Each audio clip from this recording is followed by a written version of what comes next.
আমরা মানুষের দরবারে আছি, সারা বছর আমরা মানুষের হয়ে কাজ করি, মানুষের কথা বলি এবং এই এসআইআর আমরা একমাত্র দল প্রথম থেকে বলেছিলাম দুরন্ত চালিয়ে খেললেন সিক্সার একটা আমরা দিতেই পারি কিন্তু আমরা সারা বছর এটা করে থাকি, আমাদের আলাদা করে খেলতে হয় না, আমরা সারা বছর এটা করে থাকি, তাই জন্য এটা আমাদের কমন প্র্যাকটিস, আমাদের হঠাৎ করে সেজে গুজে নাম দেওয়া হয় না, কোনো শোয়ের জন্য আমাদের প্রিপেয়ার হতে হয় না, আমরা 365 দিন 24/7 মানুষের জন্য মানুষের কাছে থাকি, তাই জন্য আমাদের দল এগিয়ে ছিল।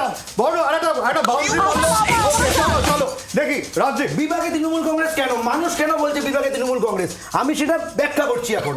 কারণ তৃণমূলের মুখপাত্র বললেন যে তিনি বারবার মানুষের ভোটে জিতেছেন, মানুষের ভোটে জিতেনি, জিতেছে বাংলাদেশিদের ভোটে, জিতেছে রোহিঙ্গাদের ভোটে, তাই জন্য আজকে যখন ঠিকঠাক এসআইআর নথি বেরোচ্ছে, যোগ্য মানুষরা ভোট দেওয়ার সুযোগ পাচ্ছে, তাই জন্য মানুষ বলছে, তাই জন্য ঠিক মানুষ বলছে যে তৃণমূল বিভাগে এইবার যে ভোটটা হবে রোহিঙ্গা মুক্ত ভোট হবে, এইবার যে ভোটটা হবে বাংলাদেশি মুক্ত ভোট হবে।